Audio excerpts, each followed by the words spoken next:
पिछले 10 सालों में पिक्सल गन 3D मेरा पसंदीदा बचपन का खेल होने से सर्वकालिक सबसे नापसंद किए जाने वाले खेलों में बदल गया। प्रभावशाली 5,000 दैनिक खिलाड़ियों से गिरकर हाल ही में कभी कभी 1,000 खिलाड़ियों तक भी नहीं पहुंच पा रही थी। तो ये सब कहाँ गलत हुआ, इसे समझने के लिए हमें 2013 में वापस जाना होगा।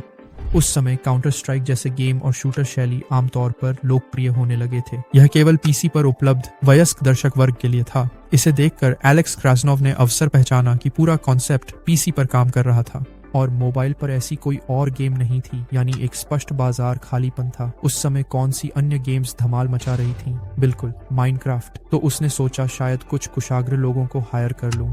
क्यों न दोनों को मिला दिया जाए, माइनक्राफ्ट और CS:GO। फिर कुछ बेतुकी सी चीजें करके पूरे गेम में एक स्टोरी लाइन जोड़ दी गई। हमें मिला पिक्सल गन 3D, सैद्धांतिक रूप से एक परफेक्ट गेम। हाँ, यह पूरी तरह फ्लॉप हो गया। पहले महीने में यह 1000 खिलाड़ियों तक भी नहीं पहुंचा। गेम एक रस था और इसमें दोबारा खेलने का कोई आकर्षण नहीं था, लेकिन यहीं से चीजों ने मोड़ लेना शुरू किया। देखिए, अगले कुछ महीनों में गेम में बहुत कम ही वृद्धि हुई। गेम में साफ तौर पर कुछ कमी थी और एलेक्स को तेजी से कोई हल ढूंढना था। आने वाले अपडेट्स में उन्होंने नए गन, आइटम्स और अन्य चमचमाती चीजें जोड़ी, लेकिन एक अपडेट बाकी सबसे अलग दिखा। अपडेट 1.2 अनावश्यक फालतू चीजें दिखाने के अलावा इसमें एक ऐसी सुविधा थी जिसने गेम को हमेशा के लिए बदल दिया, मल्टीप्लेयर।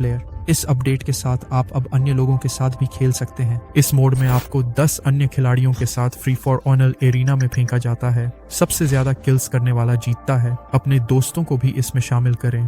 कुछ ज्यादा पागलपन नहीं है ना? लेकिन ये कमी दूर करके गेम में एक प्रतिस्पर्धी पहलू आया, जो वास्तव में लगातार खेलने की असली वजह बना है। ये समुदायों के विकास को भी बढ़ावा दे रहा था। बाद में इसे ध्यान में रखना, गेम की लोकप्रियता तुरंत आसमान छू गई। रोजाना सैकड़ों खिलाड़ियों से बढ़कर 1000 पार पहुंचा। इसी समय आपका गेम से परिचय हुआ। पहली बार हेवनली गार्डन और पूल पार्टी मैप्स जोड़े गए। कुछ महीनों में गेम लगातार तेजी से बढ़ा। डेवलपर्स ने तेजी से बढ़ते पावर बेस का समर्थन करने हेतु और नए अपडेट जारी किए, जो वर्जन 0.89 तक पहुंचे। नया कैप्चर द फ्लैग मोड पेश किया गया, जिसमें 2 टीमें क्षेत्रीय झंडे की सुरक्षा करती हुई एक दूसरे से प्रतिस्पर्धा करती। खेल का मकसद दुश्मन टीम का झंडा अपनी ही सीमा में लाना था।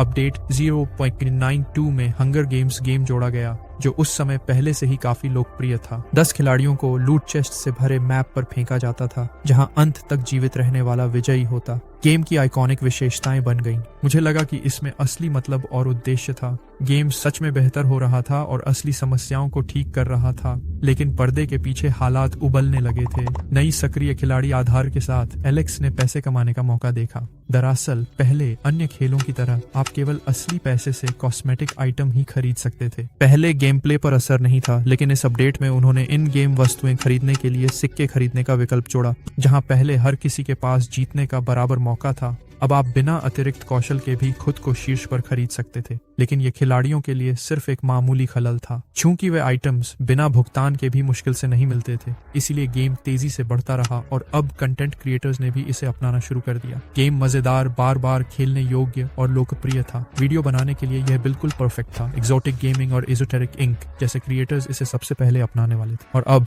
पिक्सल गन पर बने वीडियोस ने गेम को एक बिल्कुल नए मुकाम पर पहुंचा दिया। उसी समय अपडेट 6.0 भी जारी हुआ। पिक्सल गन का सामुदायिक पहलू ही गेम की सफलता का एक सबसे बड़ा कारण था, इसलिए उन्होंने क्लैंस जोड़े, जो बहुत अच्छी तरह से स्वीकार किए गए। नए क्लाइंट्स जल्दी बनना शुरू हुए, जिससे पिक्सल गन का प्रतिस्पर्धात्मक पहलू मजबूत हुआ और समुदाय और अधिक समर्पित हो गया। गेम अब नए आगंतुकों की स्थिति से आगे निकल चुका था। इसके 50 मिलियन से अधिक खिलाड़ी थे और यह एक मोबाइल गेमिंग बन चुका था। गेम का एक कोर खिलाड़ी आधार था। इसके अलावा इसका कोर खिलाड़ी समुदाय, समर्पित फैंस, बड़े कंटेंट क्रिएटर्स के गेम पर वीडियो, स्थापित डेवलपर टीम थी। गेम दुनिया शीर्ष पर था। यह धीमा होने के कोई संकेत नहीं दिखा रहा था, लेकिन यहीं से चीजें अजीब मोड़ लेने लगीं। कुछ महीने बीत गए और गेम अभी भी तेजी से बढ़ रहा था। आप सोचेंगे कि गेम की खासियतें उसी रफ्तार से बढ़ेंगी, लेकिन हकीकत में बड़े अपडेट्स बहुत कम हुए। कुछ नए ओपी हथियारों पर हम बाद में चर्चा करेंगे। गेम स्थिर हो